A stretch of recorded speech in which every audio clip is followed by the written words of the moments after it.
자, 모두들 반갑습니다. 안녕하세요. 지니 인베스트먼트의 강태공 전문가입니다.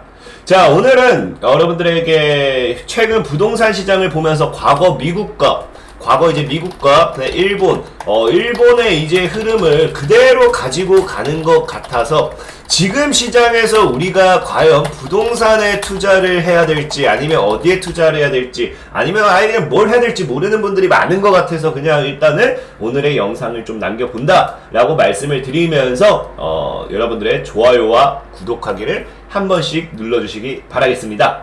자, 그럼 오늘 본격적으로 시작해보도록 할게요. 일단 지금 중요한 건 뭐냐고 하면은 우리나라 부동산 시장, 이제 이 부동산 시장이 너무나도 급격하게 상승하고 있습니다. 근데 이것을 봤을 때 늘 우리는 주식에서도 그래요. 차트를 보는 이유가 과거의 흐름을 보고 미래를 예상하기 위함이라고 하는데, 지금 우리나라 부동산 시장이 과거 미국과 그 다음에 일본과 너무 흡사하는 거예요. 지금 이제 미국 리먼 사태 당시 직전까지 이 부동산의 가치가 엄청나게 올라갔던 그 당시, 그때와 지금 너무 똑같죠. 그 다음에 일본 같은 경우도 지금 이제 우리가 잃어버린 10년이라고 하죠. 잃어버린 10년이라고 하는데 그 전과 너무 똑같아요. 그러니까 지금 실제로 미국 같은 경우는 과거에 이제 미국 같은 경우 과거에 이제 사실 집에 대한 이 투기라 해야 될까요? 이제 리먼 사태 당시에 너무 이 규제 완화와 이제 금리를 이제 인하하면서 이 집값을 너무나도 이제 올려놨고, 그러면서 거기에 대한 이 정책으로서 금리를 인상시키면서 뭐합니까? 인상시키면서 이 빚을 갚지 못하고 결국에 집을 매물세가 폭탄으로 터지면서 결국에 줄줄이 파산하는 그런 이 리먼 사태까지 이어졌던 그런 이 과거의 리먼 사태 직전과 너무 흡사한 상황이라 보시면 되겠고요. 지금 일본도 지금 잃어버린 10년이라고 하지만 잃어버린 10년에 대해서 정확히 모르시는 분들이 계시는데, 과거에 사실 1980년대까지만 하더라도 일본이 미국보다 훨씬 더 잘 나갔습니다. 진짜 일본이 미국을 앞섰던 그런 적이 있어요. 그 당시 이제 정말 여러분들이 기억나실지 모르겠지만 80년대 이런 영화를 찾아보면은 미래를 소재로 한 영화다 그러면은 배경이 거의 일본 기업들이 장악하고 있을 만큼 그 당시엔 일본의 수출업들이 엄청나게 성장하던 그런 시대였어요. 그러다 보니까 그때는 사실 이제 미국이 일본을 조진다고 해가지고 우리가 흔히 여러분 아는 플라자 합의를 하게 된 거고, 그 당시에 플라자 합의 때문에 일본이 이제 수출 기업들이 망하기 시작해요. 망하기 시작하고 무너지기 시작하고, 그때도 그래서 여기에 이제 일본이 다시 미국한테 비벼보려고 그 당시에 이제 일본의 금리가 5% 정도 됐을 겁니다.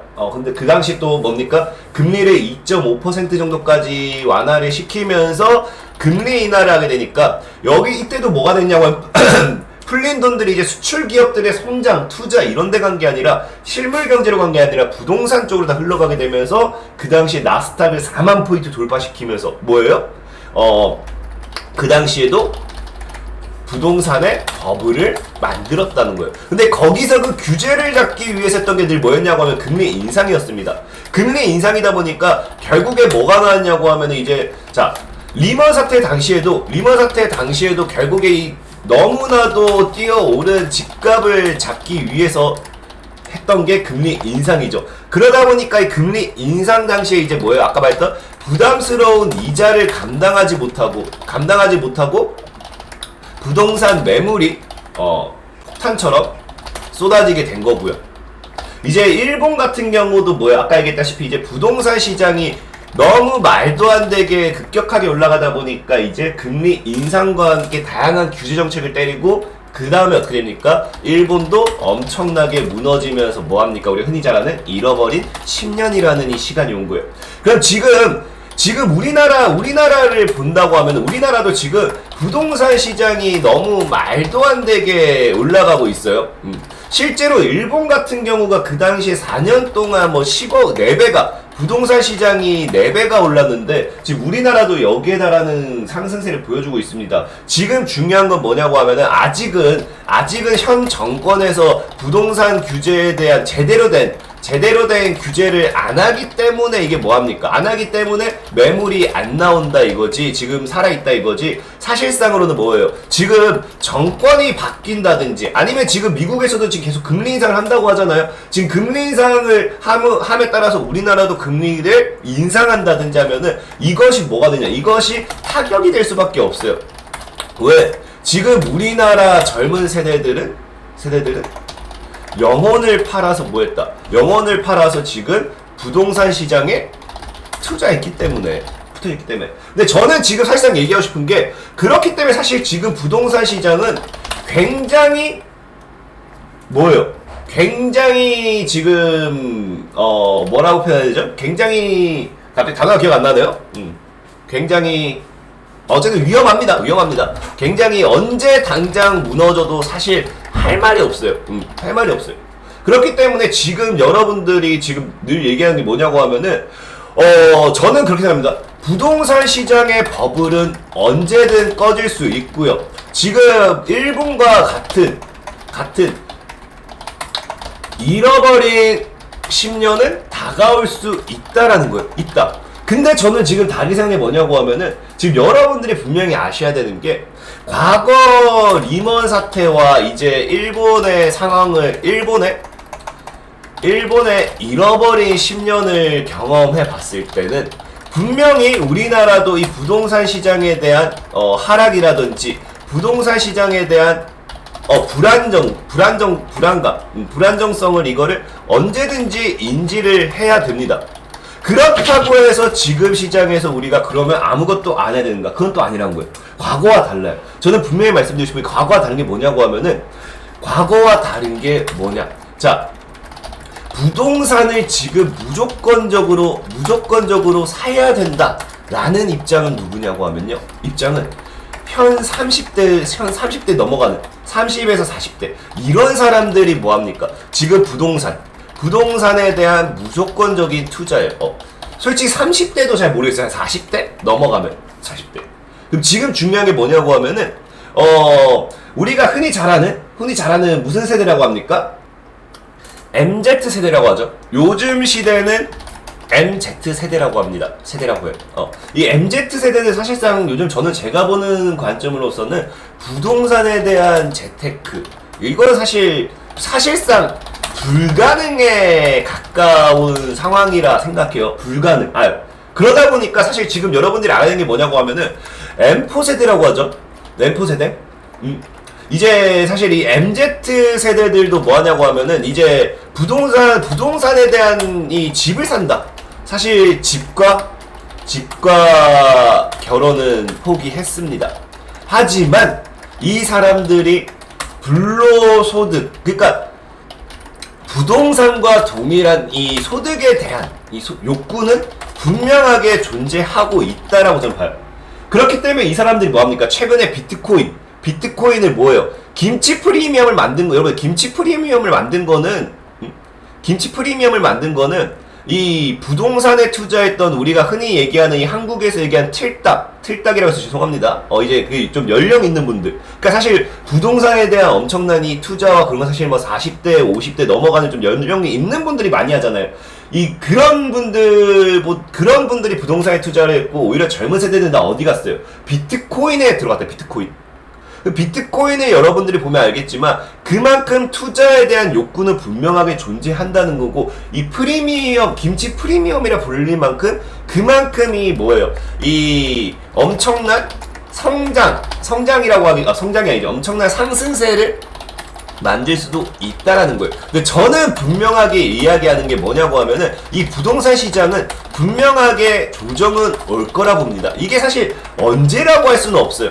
언제라고 나도 신이 아니까 말 못해. 사실 근데 이러면 누구나 할 수 있는 얘기 아닌가라고 할 수 있는데 누구나 할 수 있는 얘기 맞아요. 누구나 할 수 있는 얘기니까 하는 거예요.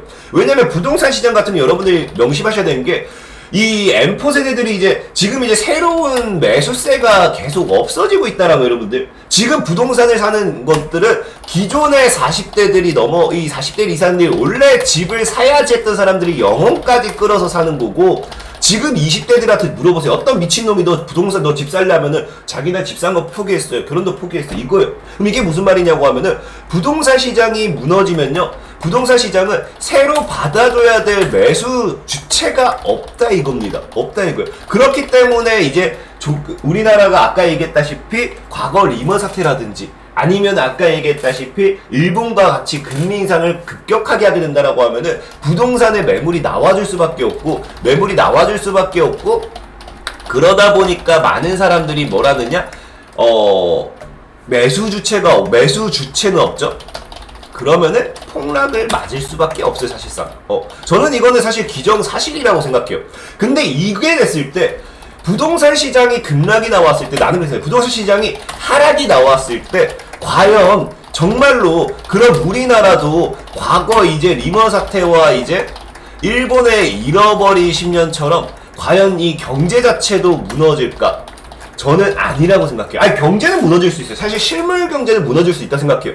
하지만 부동산 시장이 무너지면 무너질수록 저는 분명하게 이야기하는데 우리나라 증시의 버블은 그때부터 본격화가 되지 않을까 싶습니다. 저는 얘기하는 게 뭐냐고 하면은 과거에 아까 얘기했죠. 아까 플라자 합의 이후에 일본이 플라자 합의 이후에 사실상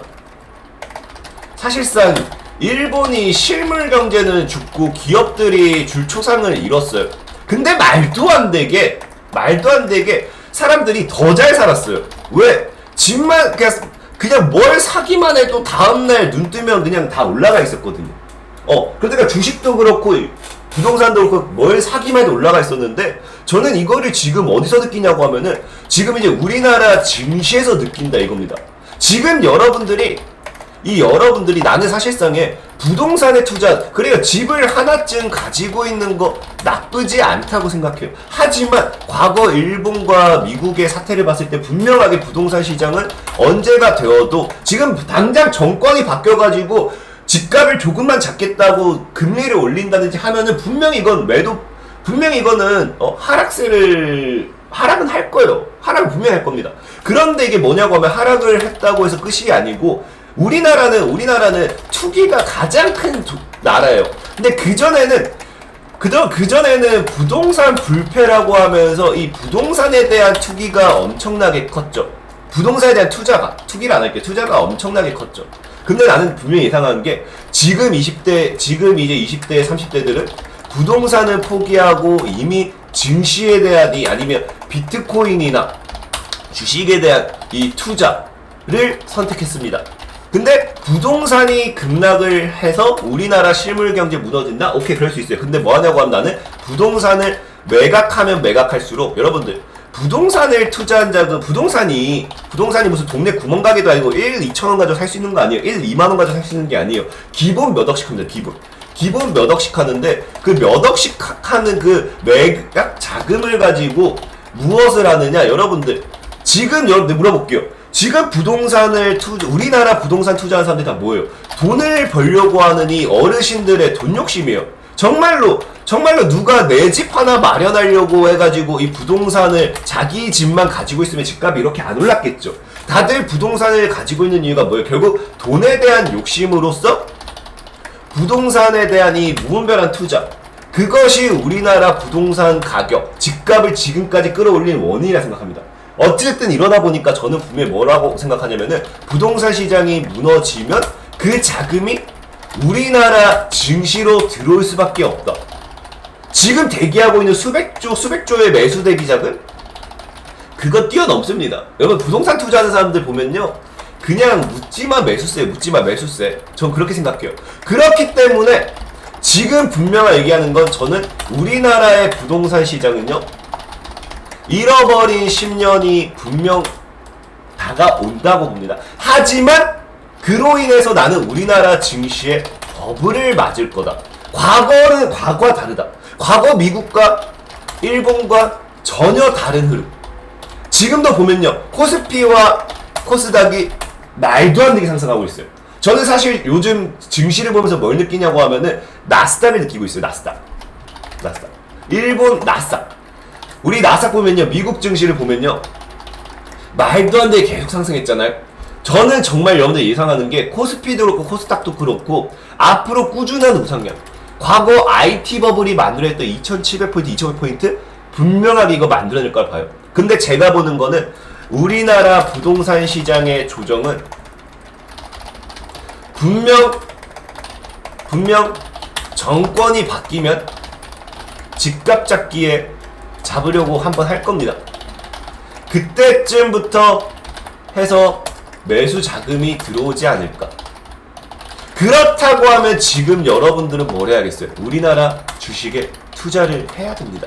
지금도 시장이 무섭다? 여러분들, 나는 분명히 얘기할게요. 아직도 증시의 버블은 시작하지 않았다 생각해요. 아직도 여러분들, 지금 여러분들 삼성전자를 4년 전에 살래요? 삼성전자 4년 전에 이때 2017년도에 내가 살 수 있었다, 산다, 모두 다 산다 할 거예요. 이때도 모두 다 고점이지 않을까 했겠죠. 더 올라갔잖아. 카카오 당장에 이때 작년에 내가 살 수 있었으면 샀을 거다. 누구나 샀을 거예요. 저는 지금 우리나라 증시도 고점이라 생각하지만 고점이 아니라 생각합니다. 분명히 얘기할게요, 여러분들. 잃어버린 10년은 다가올 거고요. 부동산의 조정은 다가올 겁니다. 하지만 이런 시장에서 증시의 상승은 더 계속된다. 우리는 주식에 투자해야 된다. 라고 분명히 말씀을 드리면서 앞으로의 증시의 상승을 기대하시라 말씀을 드리며 오늘 방송 마무리하도록 하겠습니다. 지금까지 진이 강태공의 강태공 전문가였습니다. 감사합니다.